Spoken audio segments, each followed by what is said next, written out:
see you again. Thank you. Good to see you, too. The last time I saw you was in your house. Your grandmother was there. Yeah, hi, Mammy. Yeah, That's great. Remember what happened?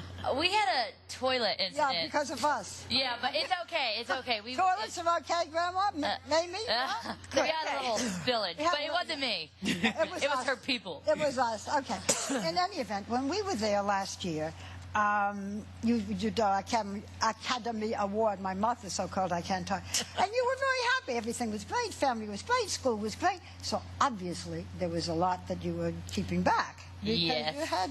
it wasn't always such a perfect childhood. Right, which I kind of like explain in my book mostly because I felt like that was a time that I could say more of what I want to say without, you know, people taking only quotes. It's easy for magazines to look at different interviews and different things that I do and pull quotes. So this was one where I had complete and total control, and I was writing with Hillary Lifton, who totally only wanted the best for me and wanted me to say what I needed to say. So I felt like it was a perfect time kind of to put everything, and, you know, everything is great, and I live like a great life, and I'm definitely not complaining, but, you know, it's definitely something that was hard. Like, growing up wasn't as easy as it seems. Do you still have your own wing in your own house? Yes. I love that. That is a dream. Except my brother is next door and just two little rooms over, and he just got a drum set. It is torture. I hate it. He's like banging on it. I'm like, you know, can you just like chill out? It's like, you know, 11 o'clock. Like, I'm trying to sleep. If it was you, you wouldn't get in trouble. You can blast your music all the time. I'm like, oh my gosh, just like relax. There's My your brother's next book. crazy. Sibling rivalry. Exactly. No, but I love my brother. But in the book, you're very honest, and I think a lot of teens will relate to the things you've gone through. One thing you talk about, honestly, is in the 6th grade when you were living in Nashville, right? You were being bullied, and it got to a pretty bad point.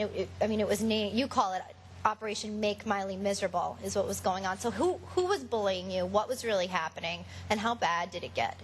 Well, the reason that I chose to talk about it was because I definitely didn't want to, you know, like scare kids, especially the ones that were reading this sometimes haven't gone through that yet, haven't been to middle school or been to high school, so they didn't get it. So I kept it pretty I kept it detailed but still kind of like vague without getting too specific and too like scary. But it was just more of me trying to tell kids that what I don't want to happen is them get to that point that I was at. I mean, like I say one thing, like getting locked in the bathroom. That's something that is really scary, but it's definitely not the worst thing that ever happened. There was times where, you know, so many different people would get involved, and it just got really difficult. So Did you go to a teacher? I forget how. I went to, well, my dad was being a snoop and heard me on the phone, and he went to the principal, and then it turned out that, you know, there had been past things before, and so then it started getting too big, and I'm like, you know, I'm ready. I don't want to start getting involved with police and all this stuff. I want to like back out, you know. And so then I start getting scared, and then, you know, that's kind of the best thing to do, honestly, is like don't be scared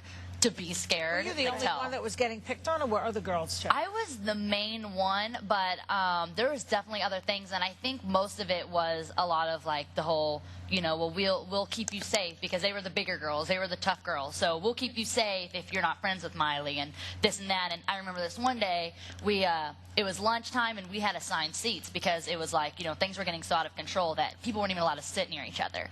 And it was assigned seat day, and you could choose your assigned seat, but wherever you sat, that was where you were for the rest of the year, and no one sat with me. So for the rest of the year, I sat alone every day. And so that's the scariest part, just being alone. Yeah. You know, you were just jealous of you because your father was rich and famous? Well, that's kind of like the way I think about it now, but you never think of that when you're in the situation. Sure. You had said that, you know, when you found out you were going to be Hannah Montana, you wrote that you were thinking, get me out of here, get me away from these girls. And then you said that it felt like God had saved you from an impossible situation.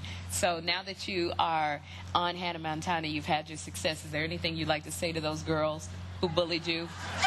And you know what? I was just saying, I was always put in the stinking back in drama, and they were always put up in the front. Yeah. And I would get so mad. I'm like, why am I not getting cast for the lead? I know I can do this. I know I can do this. And so, ha, ha, ha. I got my own show. So let me ask you this, because there's also a huge problem now with cyberbullying. Yeah. So do you have advice for kids who are being bullied, and what would you say to fans of yours who are doing the bullying? I first of all, I think it's all, like you said, I think it's all kind of like a jealousy and almost like a pride thing. And I think it always goes back to the house and the way you're raised and the family. And I feel like, if you feel like your parents are real tough and you don't have anyone to talk to, you have to take it out on, on other kids and whatever. And don't be the tough one. Don't be the strong one, because you're only going to get hurt later, because you don't want to be there 30 or 40 years later, and sitting there being like, oh, I could have had such a great childhood and I missed out on it. And like mostly girls, just the internet is not your friend no matter what. Is just, just be careful. The internet's definitely scary. And even my little sister, she's 9 and just tried to get a MySpace, and I went on there and like deleted it because it's just not safe. Just don't do it. Well, we want you to stay with us, particularly because you also write about the love of your life. I think I interviewed the love of your life just recently. We'll